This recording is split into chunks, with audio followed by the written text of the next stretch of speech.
Hi friends, welcome to my channel. ఈ వీడియోలో మన భారత క్రికెటర్ రిషబ్ పంత్ గురించి తెలుసుకుందాం. తన క్రికెట్ ప్రయాణాన్ని ఎలా మొదలుపెట్టాడు, యాక్సిడెంట్ అయిన తర్వాత దాని నుంచి ఎలా కోలుకున్నాడు అనే విషయాలు తెలుసుకుందాం. రిషబ్ పంత్ అక్టోబర్ 4, 1997న ఉత్తరాఖండ్లో జన్మించాడు. అతని తండ్రి పేరు రాజేంద్ర పంత్, తల్లి పేరు సరోజ పంత్. అతనికి సాక్షి పంత్ అనే సోదరి కూడా ఉంది.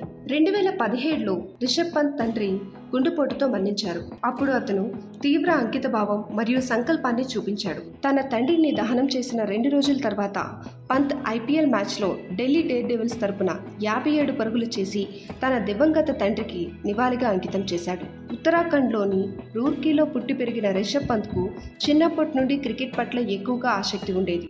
మౌలిక సదుపాయాల కొరత కారణంగా రిషబ్ ఒక నగరం నుండి మరొక నగరానికి వెళ్లాల్సి వచ్చింది. అతను 12 సంవత్సరాల వయసున్నప్పుడు అతని తల్లిదండ్రులు ఢిల్లీకి వెళ్లాలని నిర్ణయించుకున్నారు. ఇక్కడ రిషబ్కి తారక్ సిన్హా ఆధ్వర్యంలో శిక్షణ పొందే అవకాశం లభించింది. తారక్ సిన్హా గతంలో భారత క్రికెటర్ శిఖర్ ధావన్కు శిక్షణ ఇచ్చారు. సిన్హా డైరెక్షన్లో రిషబ్ బలమైన పునాదిని అభివృద్ధి చేయడానికి సహాయపడింది. తర్వాత అతను జిల్లా స్థాయి టోర్నమెంట్లో పాల్గొనడానికి రాజస్థాన్ వెళ్లాడు. రిషబ్ అక్కడ బయట వ్యక్తిగా పరిగణించబడ్డాడు మరియు తన పాఠశాల విద్యను పూర్తి చేయడానికి ఢిల్లీకి తిరిగి వచ్చాడు. రిషబ్ పంత్ ప్రారంభంలో అండర్-14, అండర్-16 స్థాయిలలో రాజస్థాన్కు ప్రాతినిధ్యం వహించాడు. అయితే రాజస్థాన్లో బయట వ్యక్తి అనే వివక్షను ఎదుర్కొన్నాడు. అకాడమీ నుండి బహిష్కరించబడ్డాడు. రిషబ్ పంత్ తన కెరీర్ని కాపాడుకోవడానికి రాజస్థాన్ నుండి ఢిల్లీకి వెళ్లాలని నిర్ణయించుకున్నాడు. రిషబ్ పంత్ 2015లో 18 సంవత్సరాల వయసులో రంజీ ట్రోఫీలో ఫస్ట్ క్లాస్ అరంగేట్రం చేశాడు. మహారాష్ట్రపై ట్రిపుల్ సెంచరీ సాధించిన పంత్ అనేక రికార్డులను బద్దలు కొట్టాడు.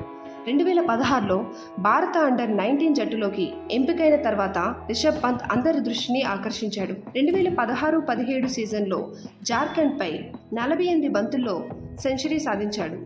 రంజీ ట్రోఫీలో అతని విజయాలు అతనికి 2017లో ఇంగ్లాండ్లో భారత పర్యటన కోసం భారత T20 జట్టుకు పిలుపునిచ్చాయి.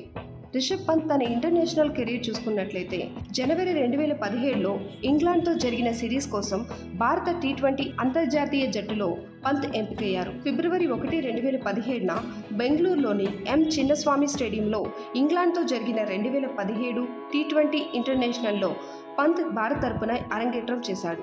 2017లో అరంగేట్రం చేయడానికి ముందు 19 సంవత్సరాల 120 రోజుల వయసులో T20I మ్యాచ్ల్లో అరంగేట్రం చేసిన భారతదేశపు అతి పిన్న వయస్కుడైన ఆటగాడు రిషబ్ పంత్. తన టెస్ట్ కెరీర్ చూసుకుంటే ఆగస్టు 2018లో ఇంగ్లాండ్తో జరిగిన సిరీస్ కోసం భారత టెస్ట్ జట్టులో పంత్ ఎంపికయ్యారు. అతను 18 ఆగస్టు 2018న ఇంగ్లాండ్ క్రికెట్ జట్టుతో జరిగిన టెస్టులో అరంగేట్రం చేశారు.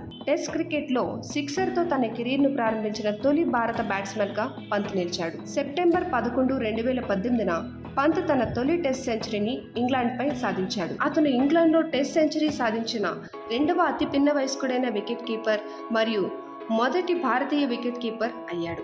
2018లో ఆస్ట్రేలియాతో జరిగిన మొదటి టెస్ట్లో పంత్ 11 క్యాచ్లు తీసుకున్నాడు. ఇది ఒక టెస్ట్ మ్యాచ్లో భారతదేశానికి వికెట్ కీపర్గా అత్యధికం.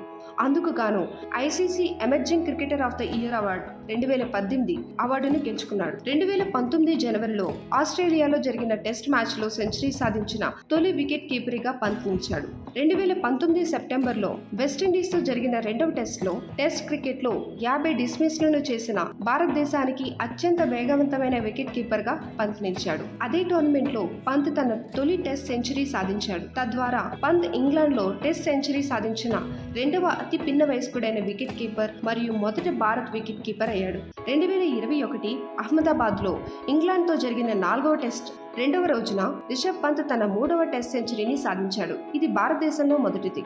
I hope you like this video. Thanks for watching. Please like, share and subscribe.